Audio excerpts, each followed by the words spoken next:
નમસ્કાર દોસ્તો, બે સમૂહ લગ્ન છે તેના વિવાદ સામે આવ્યો છે અને ચોંકાવનારા વિડીયો છે તે પણ સામે આવ્યા છે, જેને લઈને આ સમૂહ લગ્નો પર હવે લોકો વિચારતા થઈ જશે.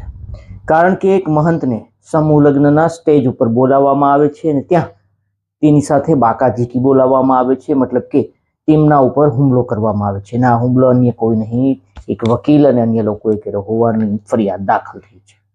આ સિવાય એક સમૂહ લગ્ન યોજાયા હતા જેની અંદર 555 નવવધુઓને સોનાના દાગીના આપવામાં આવ્યા હતા અને આ દાગીનામાં એવી ફરિયાદ ઉઠી છે કે આ દાગીના સોનાના નહીં પરંતુ બગસરાના હતા.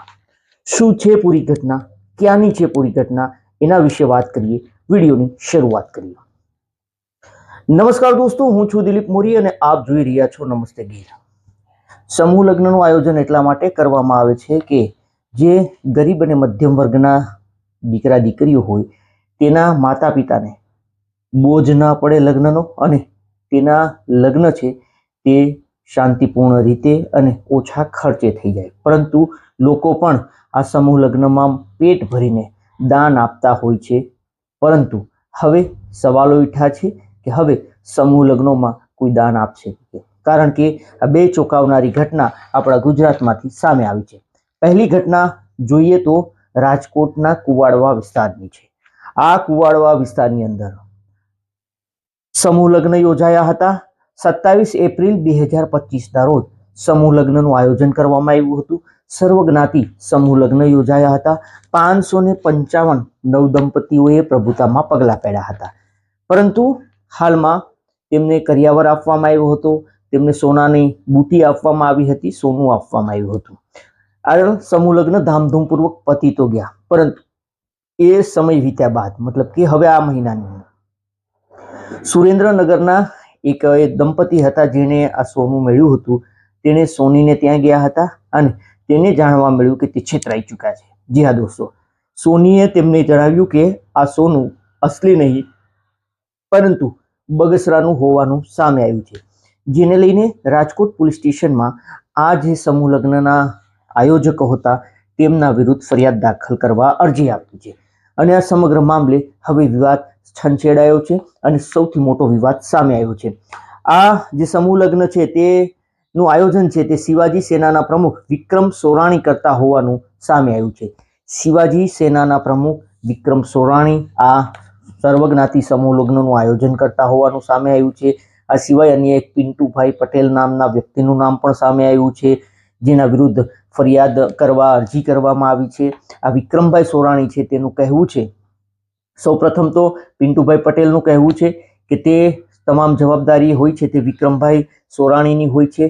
વિક્રમભાઈ સોરાણી છે તેનું સ્ટેટમેન્ટ આવ્યું છે કે આ સમૂહ લગ્નની અંદર દાતાઓ દ્વારા દાન આપવામાં આવે છે અને કોઈ દાતાએ દાન આપ્યું છે તો એમાં ચૂક રહી ગઈ હોય તો અમે એ ઘરેણા બદલાવીએ આપશું, આવું તેમનું કહેવું છે. પરંતુ આ જવાબથી આજે સમૂહ લગ્નમાં જે લોકો હતા તેને સંતોષ ન થયો હોવાનું પણ સામે આવે છે.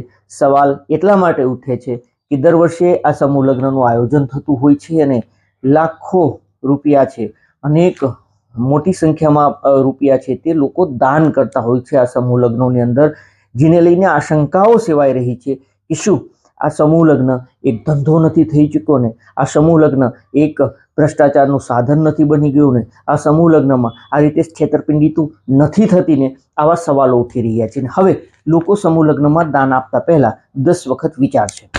બીજો એ મુદ્દો છે કે એક સમૂહ લગ્નની અંદર એક મહંત છે, આ મહંતનું સન્માન થતું હોય છે અને આ જ સમયે તેના ઉપર તૂટી પડે છે, મતલબ કે તેના ઉપર હુમલો કરવામાં આવે છે, હિચકારો હુમલો, અને આ મહંત દ્વારા 7 લોકો સામે, વકીલ સહિત 7 લોકો સામે ફરિયાદ નોંધાણી છે. ક્યાંની વાત છે એ જોઈ લઈએ.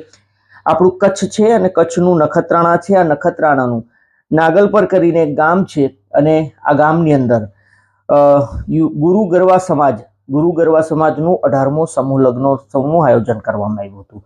આ સમૂહ લગ્નોત્સવના આયોજનમાં જે મહંત છે, કુકમા આશ્રમના મહંત છે, મહંત રામગીરી બાપુ, આ મહંત રામગીરી બાપુને આમંત્રણ આપવામાં આવ્યું હતું અને તે સ્ટેજ ઉપર હતા, તેનું સન્માન કરવાનું હતું.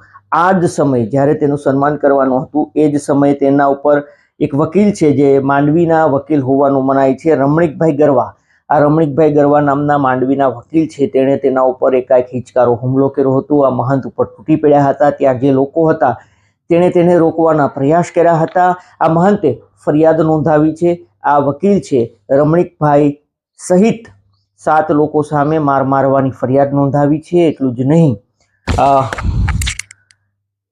આ જ સમૂહ લગ્નને લઈને વિવાદ પણ ચાલતો હતો. એવું પણ જાણવા મળ્યું હતું કે થોડા દિવસ પહેલા જ આ સમૂહ લગ્નની અંદર આવું કશું થશે તેની ચેતવણીઓ પણ મળી ગઈ હતી. વોટ્સએપ ગ્રુપની અંદર આ વાયરલ પણ થયું હતું થોડા દિવસ પહેલા, અને નખત્રાણા પોલીસ અને એસપીને આ વિશે જાણ પણ કરવામાં આવી હતી. ત્યાં ચુસ્ત પોલીસ બંદોબસ્ત હતો, હજારો લોકોની મેદની હતી, છતાં મહંત ઉપર હુમલો થાય છે.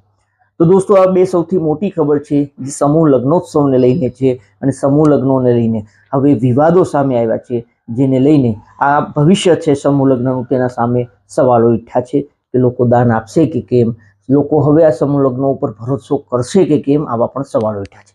આપનું આ તમામ મુદ્દે શું કહેવું છે, આપ અમને અચૂકથી કમેન્ટ કરીને જણાવજો. આવા જ અવનવા વિડીયો માટે આપ અમારી યુટ્યુબ ચેનલ નમસ્તે સબસ્ક્રાઈબ કરો. અગર આપ આ વિડીયો ફેસબુક અથવા ઇન્સ્ટાગ્રામ પર જોતા હોય તો ફોલો કરો. ફરી મળીશું.